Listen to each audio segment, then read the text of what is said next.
Welcome back, everyone. Today, we're diving into a true crime mystery, and this one's got a twist, an art world twist. It's a murder at a swanky gallery opening, and, well, it's our job to figure out who did it. And trust me, this is a case where looks can be deceiving. It's got everything: ambition, jealousy, hidden motives. Really, it's like something right out of one of the paintings. You got that right. So, the scene of the crime, the Eden Art Gallery. Now imagine, opening night, a big new exhibition. Champagne's popping, everyone's excited, all eyes are on the main attraction, this controversial piece called Shadows of the Soul. Oh, that title. It's practically foreshadowing, isn't it? Like a hint at all the dark secrets about to spill out. Totally. And as the lights dim for the big reveal, boom, our story really kicks off. Vivian Langley, the gallery director, a very ambitious woman, is found dead. And not just any death, we're talking poison. And here's the kicker, just to make things more interesting. A citywide blackout hits, the whole gallery is plunged into darkness, no one can get in or out until the police arrive. So our killer, stuck right there with everyone else. A classic locked room mystery, I love it. So let's meet our suspects, shall we? They're a colorful bunch, each with their own connection to Vivian, and of course, their own potential motive. Absolutely. Our sources lay it all out for us. It's like a who's who of the art world, all under suspicion. First up, we have Sebastian Crane. He's the artist behind this Shadows of the Soul piece. Ah, Sebastian. Now, his relationship with Vivian, well, let's just say it was complicated. He thought she was watering down his art, making it more commercial, selling out. Classic clash between artistic vision and, well, the business side of things. But would that be enough to make someone kill? It's definitely a point of tension, a strong one at that. Yeah. But hold on, we've got more players to meet before we jump to conclusions. Right. Next on our list is Margot Reed, Vivian's assistant. Now, she always seemed totally devoted to Vivian, always at her side. But there are whispers that maybe she was harboring some resentment. And don't forget, it was Margot who handed Vivian that last glass of champagne right before, well. Yeah. That's not looking too good for Margot, is it? Yeah.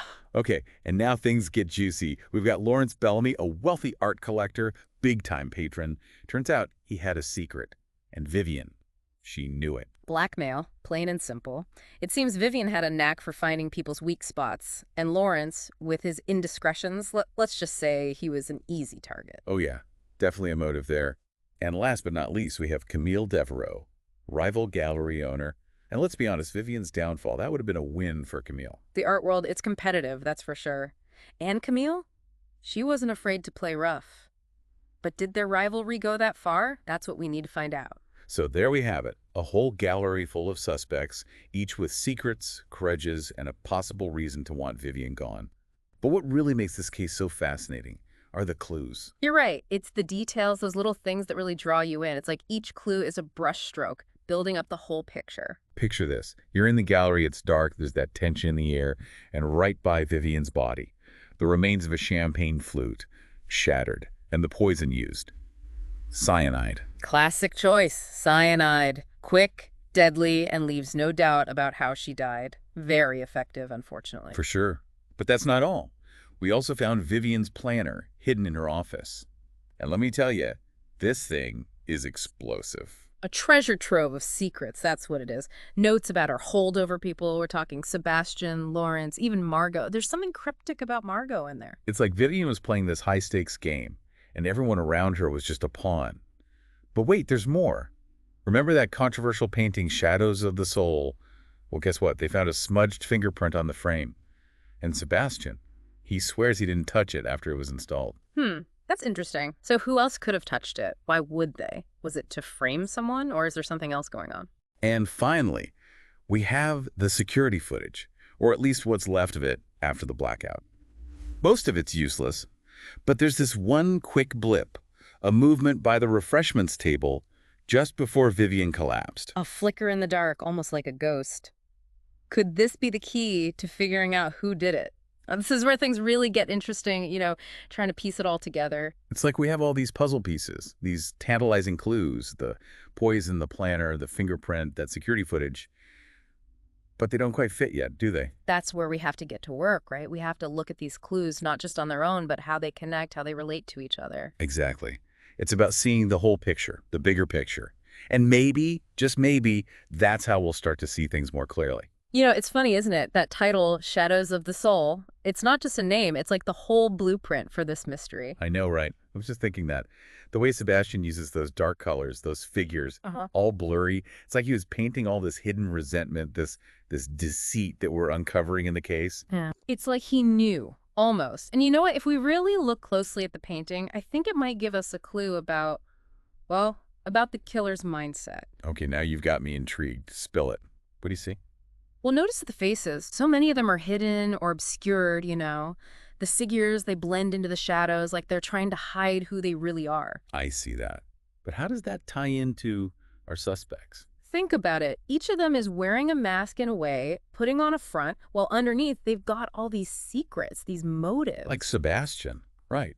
Trying to be true to his art, but also, needing to make a living to sell. And then there's Margot, acting all devoted, but maybe she was plotting revenge the whole time. Exactly. And Lawrence, hiding his shady dealings behind his money and status. And Camille, always so confident, but underneath, it's all about winning, no matter the cost. The painting, it captures it all, doesn't it? All that hidden darkness, that blurred line between truth and lies. Okay, so the painting is like a mirror to the mystery. I get it. But how do we actually solve it? All these clues are pointing in different directions. This is where the real detective work comes in, right? We have to look at all the pieces, connect the dots, find a story that fits. It's like figuring out which brushstroke came first and which one finished the whole picture. Precisely. Let's start with that fingerprint, the one on the painting's frame. Remember, Sebastian says it's not his. Yeah, and it doesn't make sense for anyone else to touch it, right? Unless, of course, they were trying to frame him. Which is what Margot was doing all along, wasn't it? Yeah. She wanted Vivian to suffer, but she wanted to take Sebastian down too. You're catching on.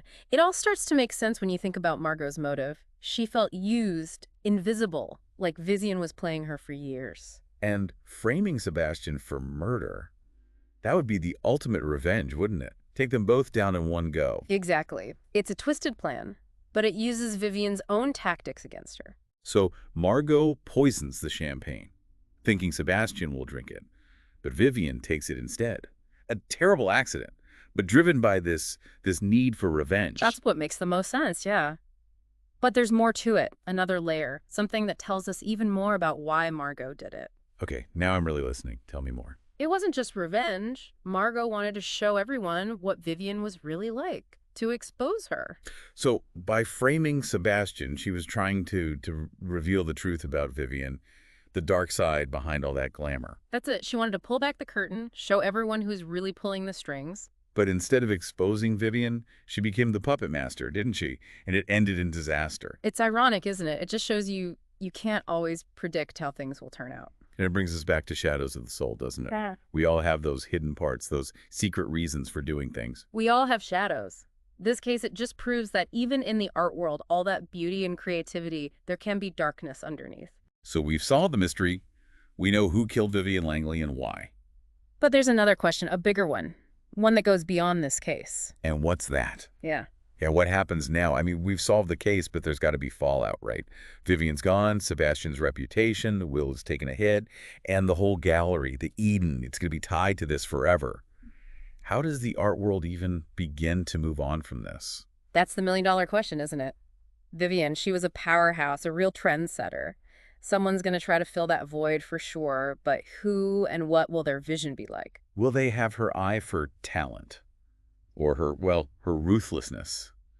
And that ambition of hers, will that be back too? It's hard to say. But one thing's for sure, this whole thing's going to leave its mark on the gallery and the art scene for a long time. I keep thinking about all the artists, the ones Vivian supported and the ones she rejected.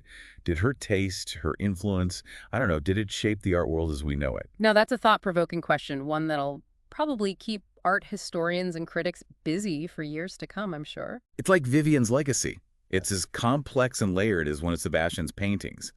You see the beauty, the innovation, the success, but then underneath it all, there's that darkness, the manipulation, and, well, tragedy in the end. A reminder that the art world, it's like any other, driven by ambition, talent, and sometimes, well, let's just say a willingness to do whatever it takes, even if it means crossing a line. And those shadows, those hidden things, they're not just on the canvas, are they? They're everywhere, in every gallery, every deal, every studio. You could almost call Vivian's story a warning, a reminder that the chase for beauty, for fame, well, it can come with a hefty price tag. This deep dive, it's been more than just solving a murder, hasn't it? We've gone deeper, looking at the nature of art, the drive for success, and, yeah, the darkness that can hide even in the most beautiful places. And sometimes, the most captivating mysteries aren't the ones we solve completely, but the ones that leave us pondering, asking even more questions. So the next time you're at a gallery, looking at a masterpiece, remember the story behind it. The artist's struggles, the people pulling the strings, the gallery's secrets. And remember those shadows, the ones you might not see right away. Because in those shadows, you just might find the truth, or at least get a glimpse of it. That's it for this deep dive. See you all next time when we'll take another plunge into the mysteries all around us.